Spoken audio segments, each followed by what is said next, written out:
राधे राधे, जय श्री कृष्ण, हर हर महादेव। आप सभी भगवत प्रेमियों का आज के सत्संग में स्वागत है, अभिनंदन है। आज के सत्संग में हम भगवत चर्चा करेंगे कि क्या जीव अविनाशी है अर्थात अमर है। यदि हाँ, तो हमें उस अमरता का अनुभव कैसे हो। हम सभी अमर हैं, ये अनुभव पक्का कैसे करें। तो हर मनुष्य के भीतर एक स्वाभाविक ज्ञान अर्थात विवेक होता है। साधक का काम उस विवेक को महत्व देना है। वह विवेक पैदा नहीं होता, यदि पैदा होता तो नष्ट भी हो जाता, क्योंकि पैदा होने वाली हर वस्तु नष्ट होने वाली होती है, यह नियम है। अतः विवेक की उत्पत्ति नहीं होती, अपितु जागृति होती है। जब हम अपने भीतर स्थित उस विवेक को महत्व देते हैं तो विवेक जागृत होता है। इसी को तत्वज्ञान अथवा बोध कहा है।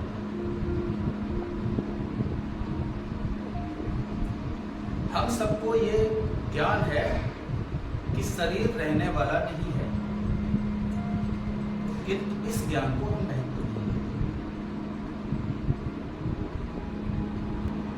हमने कई बार सुना, पढ़ा, जाना कि शरीर विनाशी है और आत्मा अविनाशी है, अमर है, अजर है, किंतु इस ज्ञान को महत्व नहीं है। संसार में जितने वेद पुराण हैं, जितने धर्म ग्रंथ हैं, जितने धर्म गुरु हैं, जितना ज्ञान है, जितना सत्संग है, सब एक ही बात बताते हैं। सबका एक ही ज्ञान है कि शरीर मरता है, शरीर विनाशी है, शरीर का विनाश होता है। आत्मा अमर अजर है, आत्मा कभी नहीं मरती। हम शरीर नहीं हैं, आप शरीर नहीं हैं, आप आत्मा हैं, इसलिए आप भी अमर हैं। ये ज्ञान सारे धर्म ग्रंथ बताते हैं, सारे वेद पुराण बताते हैं, सारे गुरु बताते हैं, सारे सत्संग बताते हैं। लेकिन हम इस ज्ञान को जानकर सुनकर भी इसको महत्व नहीं देते।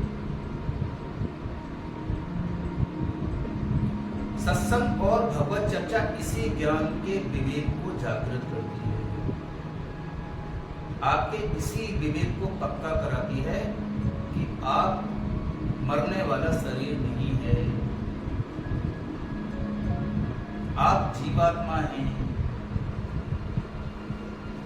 आप परमात्मा तत्व का अंश हैं, स्वयं परमात्मा का अंश है। परमात्मा सच्चित आनंद स्वरूप है, अविनाशी है, इसलिए उनका अंश होने के कारण आप भी अविनाशी हैं, अमर हैं, सच्चित आनंद स्वरूप। हमको अमरता का अनुभव क्यों नहीं होता? क्योंकि हम अपने को शरीर भाव में रखते हैं, हम देह भाव छोड़ना नहीं चाहते। हम शरीर के साथ शरीर भाव में रहकर संसार के भोग पदार्थों को, संसार में भोग वृत्तियों को पुष्ट करते रहते हैं। इसलिए हमारा जीवात्मा के साथ, आत्मा के साथ तादात्म्य नहीं होता। हम आत्मा में स्थित नहीं हो पाते, इसलिए आत्मा का और उसके अविनाशी स्वरूप का बोध नहीं होता।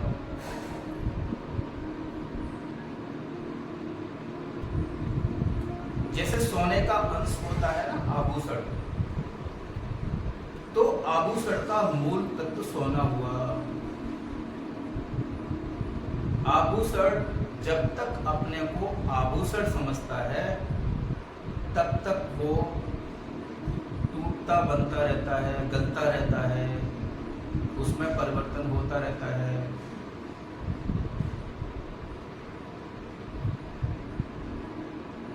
जब आभूषण को ये पता लग जाए कि मैं टूटने, बनने, गलने वाला आभूषण नहीं हूँ, मैं ये आकृति नहीं हूँ, मैं स्वर्ण तत्व हूँ, मैं सोना हूँ। जब भी मैं अपनी आकृति छोड़ूंगा मैं फिर से सोना बन जाऊंगा, स्वर्ण तत्व बन जाऊंगा। स्वर्ण का फिर से मेरे को गला के स्वर्ण का रूप दे देगा।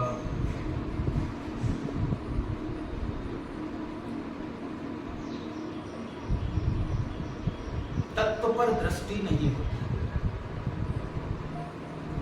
हमारी भी यही विडंबना है कि हम अपनी मूल पहचान, तत्व रूप में खुद की पहचान में नहीं टिकते हैं। हम शरीर भाव में जीते हैं। हम फला इंसान हैं, हम फला पदाधिकारी हैं, हम फला जगह रहते हैं, हमारा अमुक नाम है। ऐसे शरीर की पहचान के साथ हमने अपनी पहचान बना रखी है। हमारी जो मूल सत्ता है वो आत्म तत्व है। हम परमात्मा का अंश जीवात्मा हैं। हम बड़े सोने से बने हुए आभूषण हैं। हमारा तत्व आभूषण नहीं, आकृति नहीं, सोना है। इसी तरह से मनुष्य का मूल तत्व जीवात्मा है, परमात्मा का अंश है, आत्मा है। जब हम अपने सही असली स्वरूप को समझ जाएंगे तो हमें आत्मा की अमरता का अनुभव होने लगेगा। तो सत्संग और भगवत चर्चा हमें शरीर भाव से अलग करती है। शरीर अलग है, हम अलग हैं। हम शरीर को जानने वाले हैं, हम शरीर को देखने वाले हैं। ये ज्ञान पक्का कराता है सत्संग।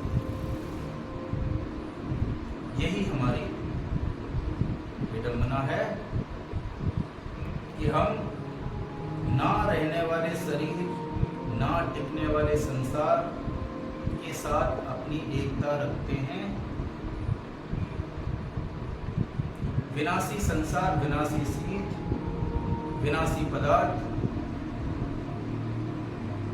विनाशी लोग,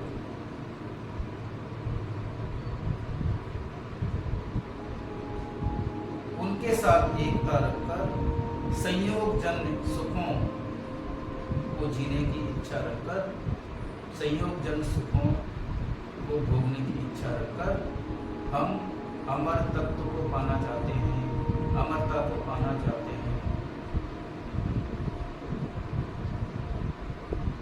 विनाशी चीजों का गुण अविनाशी हो नहीं सकता, अमरता हो नहीं सकता।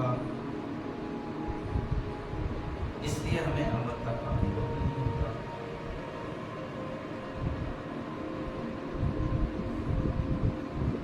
तो विनाशी के साथ रहकर खुद को अविनाशी कैसे अनुभव कर पाओगे?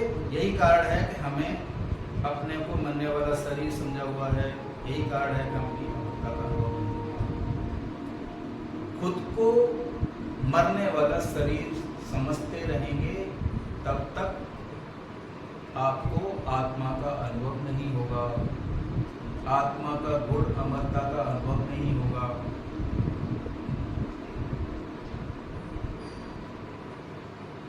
तो क्या करें?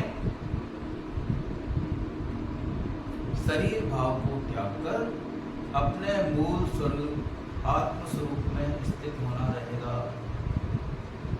आत्मा में स्थिति बनानी पड़ेगी। वो ज्ञान से, सत्संग से, भगवत चर्चा से ही संभव है। तो हम सबके भीतर स्वतः ही यह भाव रहता है कि मैं हमेशा बना रहूं, कभी मरूं नहीं, अर्थात हम अमर होना चाहते हैं। हमारी इस अमरता की इच्छा से सिद्ध होता है कि वास्तव में हम अमर ही हैं।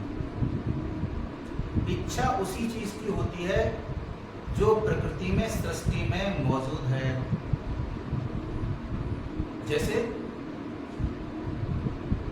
आपको भूख प्यास लगती है तो कहीं ना कहीं उस भूख प्यास को मिटाने के लिए अन्न जल सृष्टि में मौजूद है, इसीलिए भूख लगती है। अगर सृष्टि में अन्न जल मौजूद नहीं होता, उपलब्ध नहीं होता, तो आपको भूख प्यास भी नहीं लगती। इसी तरह से मनुष्य को इसीलिए अमरता की इच्छा होती है क्योंकि वो तत्व रूप से अमर ही है।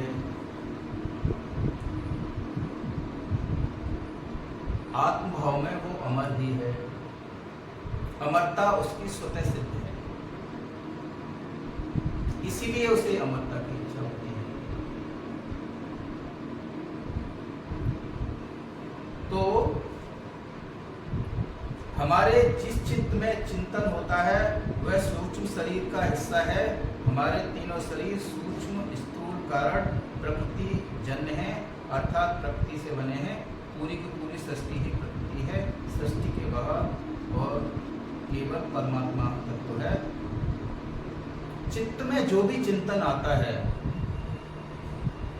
वो सृष्टि के बाहर का नहीं हो सकता। क्यों? क्योंकि चित्त सूक्ष्म शरीर का हिस्सा है, सूक्ष्म शरीर है, और शरीर, तीनों प्रकार के शरीर प्रकृति जन्य है, सृष्टि जन्य है, प्रकृति द्वारा रचित हैं, प्रकृति में ही पैदा हुए हैं।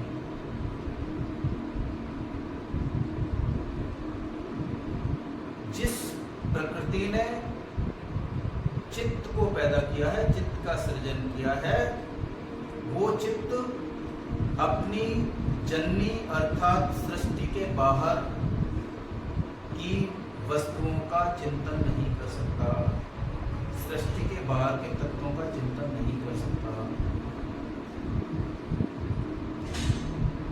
इससे ये सिद्ध होता है कि हमारे चित्त में जो अमरता का चिंतन है, विचार है, वो सृष्टि के अंदर पहले से विद्यमान है। हमारी अमरता पहले से विद्यमान है। अतः हमारी अमरता की इच्छा होना भी सार्थक चिंतन है, क्योंकि तत्व रूप से हम अमर ही हैं। ना तत्व को पैदा किया जा सकता है, ना तत्व को नष्ट किया जा सकता है। ये भी एक सिद्धांत है। अगर हम आत्म तत्व हैं, अगर हम परमात्म तत्व का अंश हैं, तो तत्व दृष्टि से हम आत्म तत्व हुए, और तत्व हमेशा अमर होता है। तत्व विनाशी नहीं होता, अविनाशी होता है हर तत्व।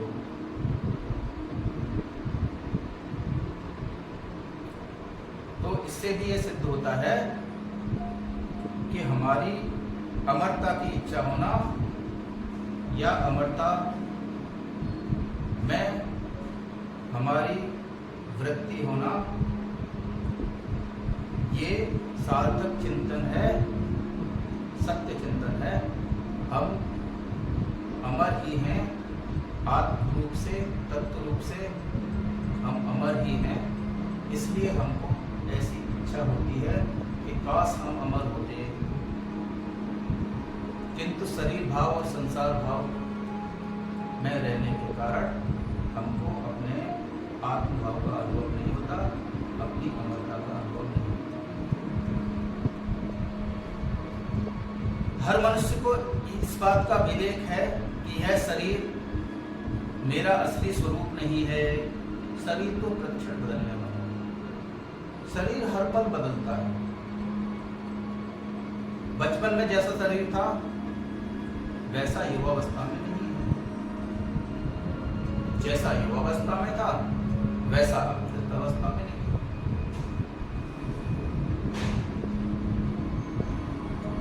जो शरीर आज है वैसा कल नहीं रहेगा, किंतु मैं जैसा आज हूं वैसा ही कल रहूंगा। मैं इस शरीर को जानने वाला हूं, इस बदलते हुए शरीर को, प्रतिक्षण बदलते हुए शरीर को जानने वाला हूं। मैं अपनी बाल्यावस्था को भी जानने वाला हूं, मैं अपनी युवावस्था को भी जानने वाला हूं।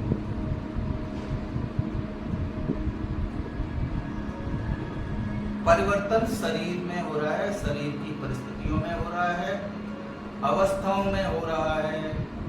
मैं इन बदलती हुई अवस्थाओं का दृष्टा हूं, इनको जानने वाला हूं, मैं उनको देख रहा हूं, जान रहा हूं।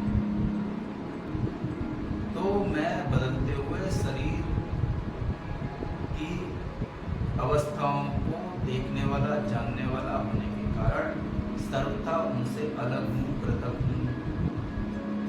मैं शरीर नहीं हूं, मैं उसको केवल जानता हूं। अतः मैं शरीर से अलग हूं और शरीर मेरे से अलग है, अर्थात मैं शरीर नहीं हूं। यह सबके अनुभव की बात है, फिर भी अपने को शरीर से अलग ना मानकर शरीर के साथ एक मान लेना अपने विवेक का अपमान है। हम सभी जानते हैं शरीर वृद्ध हो रहा है, शरीर का क्षरण हो रहा है, शरीर हर पल विनाश की तरफ जा रहा है।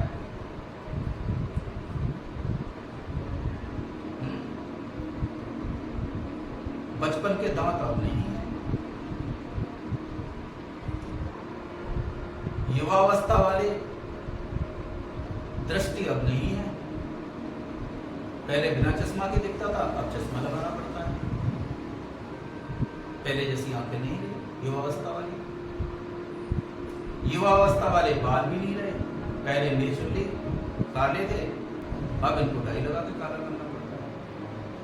युवावस्था वाले दांत भी नहीं रहे। पहले 32 दांत थे, अब 4 गिर गए, 28 रह गए। 1-2 साल बाद फिर ये 24 रह जाएंगे, फिर 18 रह जाएंगे, 12 रह जाएंगे, एक दिन 0 हो जाएंगे। क्रम से शरीर का क्षरण हो रहा है, अवस्था के साथ साथ शरीर का क्षरण हो रहा है, अवस्था का परिवर्तन हो रहा है। बाल्यावस्था चली गई, अब आप बाल्यावस्था को वापस नहीं ला सकते, अर्थात बाल्यावस्था मर चुकी है। ऐसे ही ये युवावस्था चली जाएगी, ये युवावस्था मर जाएगी, वृद्धावस्था आ जाएगी। हम फिर युवावस्था को वापस नहीं ला सकते। जो अवस्था मर गई उसको हम वापस नहीं ला सकते।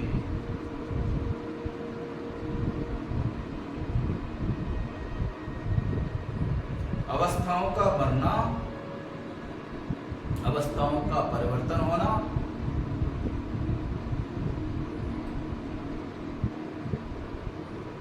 इसी को हम जीना कहते हैं।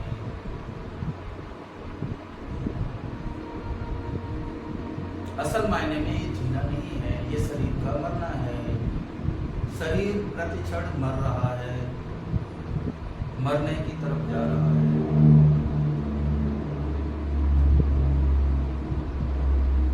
तो अज्ञानवश हम मरने के प्रभाव को ही जीना कहते हैं। ये जो मरने का क्रम है ना शरीर का, इसको हम जीना कहते हैं। कोई कहता है मैं 50 साल की आयु हो गई, मैं 50 साल जी लिया। असल में ये 50 साल जी नहीं लिया, 50 साल मर लिया। ये मरने का प्रवाह 50 साल तक चल गया। अब ये प्रवाह थोड़े समय और चलेगा। हो सकता है ये 10 साल और चले, हो सकता है ये 20-25 साल और चले, और एक दिन इसका प्रवाह, मरने का प्रवाह थम जाएगा।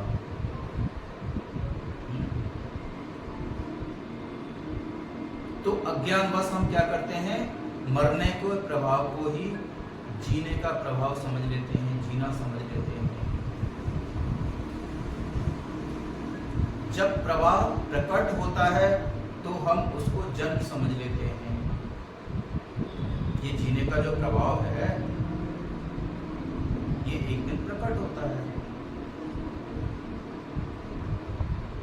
प्रवाह जिस दिन शुरू हुआ उसको हम जन्म कहते हैं, और जिस दिन ये प्रवाह अदृश्य हो जाएगा उसको मृत्यु कहेंगे।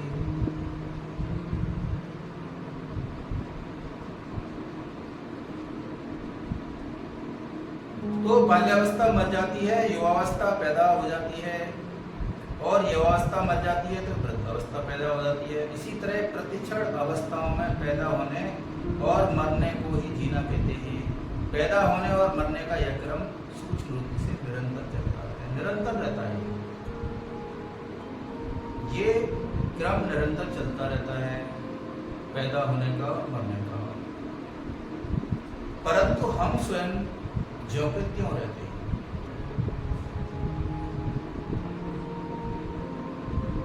हम बचपन को भी जानते थे, हम अपनी युवावस्था को भी जानते हैं, हम अपनी वृद्धावस्था को भी जानते हैं। हम अवस्थाओं के जानने वाले हैं। हम जीवन के प्रवाह के अंत की ओर जाने को भी जानते हैं। हम शरीर के अंत की तरफ होते हुए प्रभाव को भी देखते हैं, जानते हैं। हम मरने वाले शरीर को भी जान रहे हैं, देख रहे हैं। इसलिए हम शरीर से अलग हैं, हम शरीर नहीं हैं, हम मरने वाला शरीर नहीं है। हम उसको जानने वाला तत्व है, आत्म तत्व है, आत्मा है। शरीर हमारा घर है, हम जिस घर में रहते हैं। एक दिन ये प्रवाह खत्म हो जाएगा, अदृश्य हो जाएगा। जीवात्मा उस घर को छोड़कर नए घर में चली जाएगी, उस शरीर को छोड़ के नए शरीर में चली जाएगी। अर्थात हम जिस शरीर में रह रहे हैं वो शरीर छीड़ होने के बाद नए शरीर में अवस्था परिवर्तन होगा। हम एक शरीर को छोड़ के दूसरे शरीर में रहेंगे। हम इस शरीर को भी जानने वाले रहेंगे, हम उस शरीर को भी, नए शरीर को भी जानने वाले रहेंगे। इस शरीर में किए गए कर्मों का कर्मफल हम अगले वाले शरीर में, अगले वाले जन्म में भुगतेंगे। तो अगर हम इस जीवन के, इस शरीर के किए गए कर्मों को अगले शरीर में भुगतेंगे तो हम, इसका मतलब मरेंगे नहीं। अगर हम मर जाएंगे तो आगे हमारे कर्मों का फल कौन भुगतेगा? हम जिंदा रहेंगे तभी भुगतेंगे।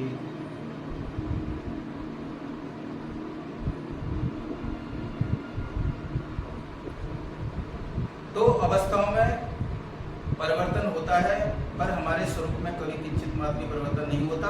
अतः शरीर तो निरंतर मृत्यु में रहता है और मैं निरंतर अमरता में रहता हूँ। इसी विवेक को मैं शरीर निरंतर मृत्यु में रहता है, प्रतिक्षण मृत्यु की तरफ जा रहा है।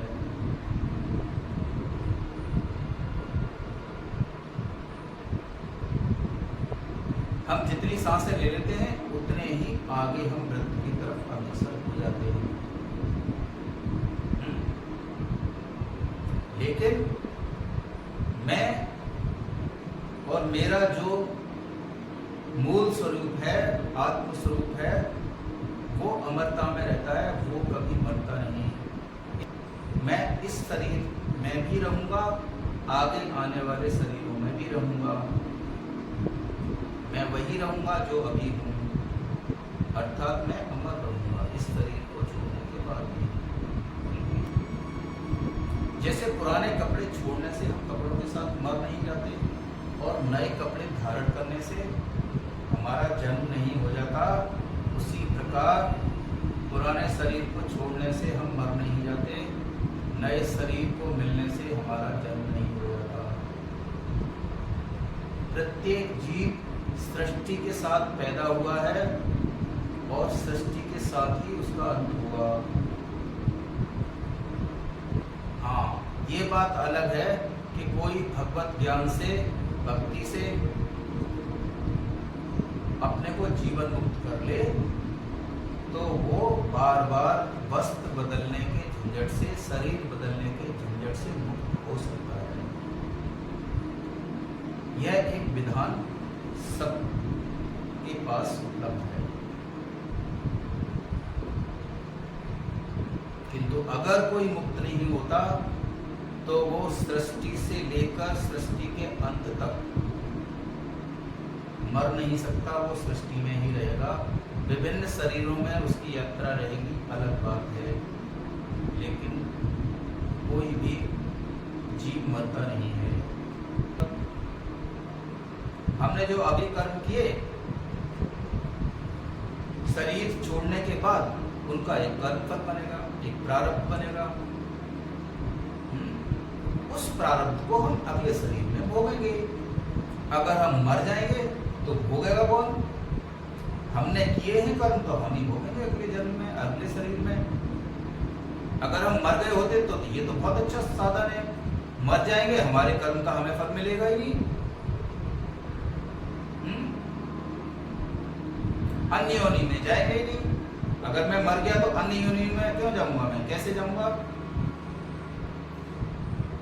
हमारा कर्म फल ही तो ये तय करता है, हमारे इस जन्म के कर्म तय करते हैं कि हमारी अन्य योनियों में गति कैसी हो, ऊर्ध्व गति हो कि अधो गति हो, या मध्यम गति होने पर हम मनुष्य बने, ये हमारे कर्म तय करते हैं। तो अगर मैं इस शरीर के साथ मर जाता हूं तो फिर मेरी गति कैसे होगी? मैं अन्य योनियों में कैसे जाऊंगा? या मैं मुक्ति कैसे पाऊंगा? अगर मैं मर ही गया तो मुक्ति किसकी होगी? उन्नति किसकी होगी? अधोगति किसकी होगी? नरकों में कौन जाएगा? स्वर्ग में कौन जाएगा? मुक्त कौन होगा? कर्मों के फल कौन भुगतेगा? अर्थात मैं रहूंगा तभी तो अपने कर्म फल का भुगतान करूंगा, अपने कर्म फल तभी भोगूंगा जब मैं रहूंगा। तो मैं इस शरीर में जो कर्म कर रहा हूं वो कर्म इस शरीर को छोड़ने के बाद अगले शरीर में जाकर उन कर्मों का भोग करूंगा, उन कर्म फल का भोग करूंगा। हमारा पूरा जीवन ही सृष्टि से लेके अब तक ये एक यात्रा है। हम जैसे जैसे कर्म करते हैं उससे एक अगला जन्म का निर्माण होता है, अगले शरीर का निर्माण होता है। मनुष्य शरीर में हमारे जन्म से लेके अब तक का जो समय है वो सिर्फ मनुष्य शरीर में एक यात्रा का भाग है। इस यात्रा के पूर्ण होने के बाद हमारी अगले शरीर की यात्रा शुरू होगी। वो यात्रा उच्च योनियों में भी हो सकती है, ऊर्ध्व गति में भी हो सकती है, निम्न योनियों में अर्थात अधोगति में भी हो सकती है, और वो यात्रा मुक्ति की यात्रा भी हो सकती है। ये हमारा किया गया पुरुषार्थ, कर्म, सत्संग, भक्ति तय करेगा कि हमारी अगली यात्रा कौन सी बनेगी। क्या हम ऊर्ध्वगति में जाएंगे, क्या हम अधोगति में जाएंगे, नीची योनि में जाएंगे, अथवा क्या हम मुक्त होंगे, जन्म मरण के बंधन से छूटेंगे, बार बार शरीर बदलने के झंझट से छूटेंगे, मुक्त होंगे। हमने क्या किया? असत चीजों से अपना संबंध तोड़ लिया। जब असत चीजों से हमारा संबंध नहीं रहा तो उनका अभाव हो गया, और असत चीजों का अभाव होने से जो सत्य था, जिसकी सत्ता निरंतर रहती थी, वो जो रह गया। हमारी स्थिति, हमारा अनुभव उसी आत्मसत्ता में होने लगा। हमको असत का त्याग करना है, सत्य में स्थिति खुद ब खुद हो जाएगी। असत को पकड़ा हुआ है, असत को ओढ़ा हुआ है, इसलिए सत्य में हमारी सत्ता नहीं होती, इसलिए सत्य का हमें अनुभव नहीं होता, आत्म तत्व का हमें अनुभव नहीं होता।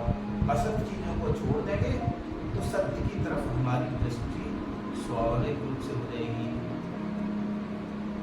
तो अपना स्वरूप सभी को प्रिय लगता है। हमारा स्वरूप है सत्य चित आनंद स्वरूप, तो हमको सत्य अच्छा लगेगा, हमको चेतनता अच्छी लगेगी, हमको आनंद स्वरूप पसंद है, हमको आनंद में रहना पसंद है। तो अपने स्वरूप से प्रेम है। जब हम शरीर से, असत शरीर से संबंध निश्चित करेंगे तो सच्चित आनंद स्वरूप परमेश्वर का अनुभव होने लगेगा, आत्मा का अनुभव होने लगेगा। अपने स्वरूप की चिन्मय पूर्ण सत्ता का अनुभव होने लगेगा, अपने असली स्वरूप की चिन्मयता का अनुभव होने लगेगा। आप अपनी अमरता का अनुभव करने लगेंगे। आप स्वयं अमर आत्मा है, अविनाशी आत्मा है।